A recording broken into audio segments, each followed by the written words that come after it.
Cristo la tumba venció, Él con gran poder resucitó. De sepulcro y muerte Cristo es vencedor. Hola, bendiciones. Imagina que vas por la calle y eres testigo presencial de un accidente. El carro ha chocado, queda algo prensado. Tú te acercas a tratar de ofrecer ayuda y cuando ves que el hombre que iba conduciendo está totalmente atrapado, llegas y le dices, oye, ¿te gustaría que te sacara? Imagina que pasas por la alberca y ves un hombre que se está ahogando. Y cuando ves que está su situación es desesperada, le gritas, oye, ¿quieres que te aviente un salvavidas? Y finalmente imagina que vas al hospital. Estás visitando a un amigo que tuvo un accidente, está muy delicado de salud y llegas y después de pegarle así, le dices, oye, ¿te duele? Todas estas tres cosas que acabo de hablar tal vez entren en el estado de lo incongruente, porque es obvio que a veces cuando uno ve la necesidad, uno tiene que actuar conforme a la necesidad y tratar de encontrar una solución a la necesidad. Y con nuestra vida espiritual y con nuestra vida en general, en nuestra relación con Dios, es igual.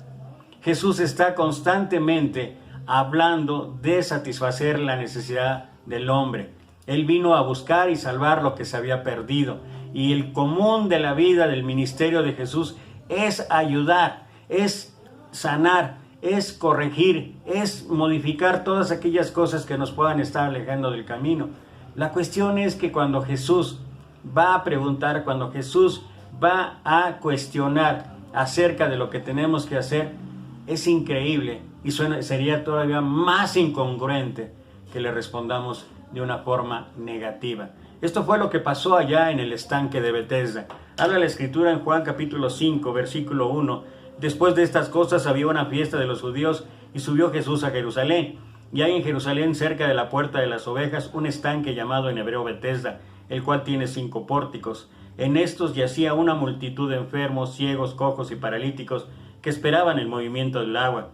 Porque un ángel descendía de tiempo en tiempo al estanque y agitaba el agua, y el que primero descendía al estanque después del movimiento del agua quedaba sano de cualquier enfermedad que tuviese.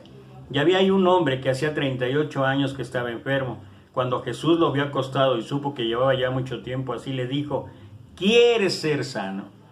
Señor, le respondió el enfermo, no tengo quien me meta en el estanque cuando se agita el agua, y entre tanto que yo voy, otro desciende antes que yo. Jesús le dijo, levántate, toma tu lecho y anda. La descripción de aquel lugar, el estanque de Betesda, es una descripción dolorosa. Es una descripción de mucho sufrimiento, mucha tristeza, porque dice que ahí yacía una multitud, o sea, había miles de enfermos, cojos, ciegos, paralíticos.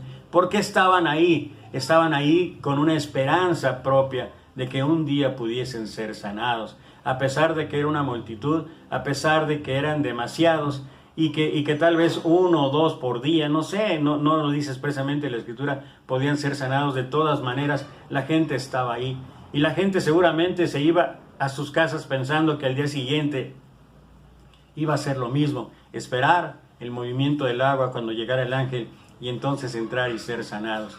Y uno puede percatarse que hoy en día habemos muchos enfermos, cojos, ciegos, paralíticos espirituales que estamos requiriendo, que estamos necesitando, que estamos esperando, que tenemos la convicción, la certeza, la esperanza de que un día Dios toque nuestras vidas, tal vez de manera física, pero sobre todo de manera espiritual.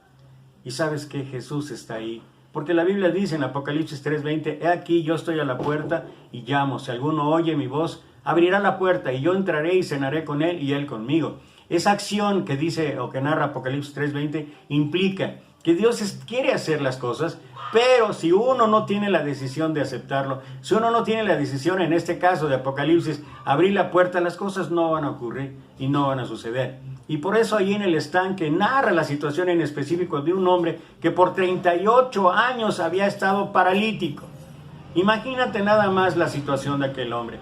Yo creo que todos en primera instancia pensamos que estar enfermo y tantos años es difícil. Pero ¿sabes qué? No solamente es difícil para el enfermo, es difícil para todos aquellos que rodean al enfermo. Pueden ser familia, pueden ser amigos, puede ser la iglesia, pero también sufren y también de una u otra manera se involucran para que aquel enfermo pueda tener vida, para que aquel enfermo pueda seguir alimentando esa esperanza de un día quedar sano. Y fíjate, cuando llega ahí Jesús, lo primero que le dice y le pregunta, ¿quieres ser sano? Y como yo dije, pareciera ser incongruente, porque estaban ahí para ser sanados. Pareciera que la pregunta de Jesús está de más. Pero cuando uno ve la respuesta del paralítico, uno entiende por qué Jesús hizo la pregunta. Porque el paralítico no mencionó a nadie, solamente lo que mencionó es que no tenía quien le ayudara a meterse en el estanque y que mientras iba, debido a que estaba paralítico y tal vez se tenía que arrastrar, otro llegaba antes y le ganaba. Piensa en esto, pensemos en esto, 38 años, si el ángel, no sé, bajaba 2 veces al día, por 365 días que tiene el año, estaríamos hablando de 730 veces. Y si multiplicamos por 38 años, estaríamos hablando de más de 15,000 oportunidades que tuvo el paralítico para ser sanado. Pero hay ocasiones en que la misma enfermedad deprime, baja la autoestima y todo lo demás, que a veces también se vuelve cómodo estar enfermo, porque ya no tenemos ninguna responsabilidad, ya no tenemos ningún compromiso y solamente esperar que los demás se ocupen de uno.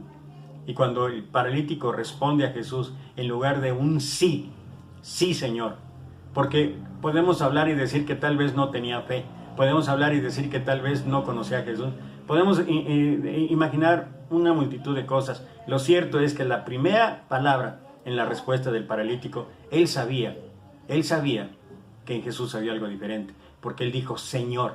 La palabra Señor en el Antiguo Testamento, la palabra Señor allá en el pueblo de Israel, era una palabra única prácticamente, porque solamente cuando se hablaba de Señor se refería al Altísimo, se refería a Dios. Hoy es muy común esta palabra entre nosotros. En nuestro lenguaje español la palabra Señor es para cualquier persona, con el pueblo judío no. La palabra Señor solamente era Dios. Así es que el paralítico sí tuvo la certeza de que quien le estaba hablando era una autoridad superior.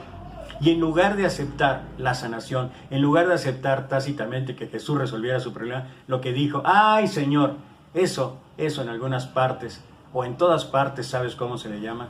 Pretextos. Y eso me lleva a pensar en muchos de nosotros.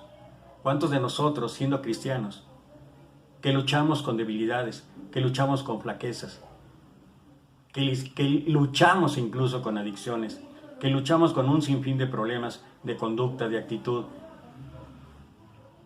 necesitamos ayuda? Y cada mañana Jesús llega a nuestra vida, cada momento Jesús llega a nuestra vida y nos pregunta, ¿quieres ser sano?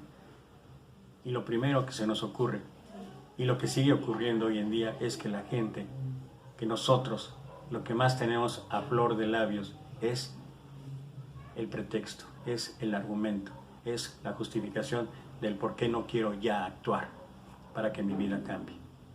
Lamentablemente, por eso tiene que preguntar Jesús, ¿quieres ser sano? Porque tal vez la cuestión es que no queremos sanar. Sea cual sea nuestro problema, sea cual sea nuestra situación, sea cual sea nuestra debilidad, flaqueza, nuestra adicción, a veces no queremos cambiar. Estamos cómodos, no pasa nada, seguimos igual.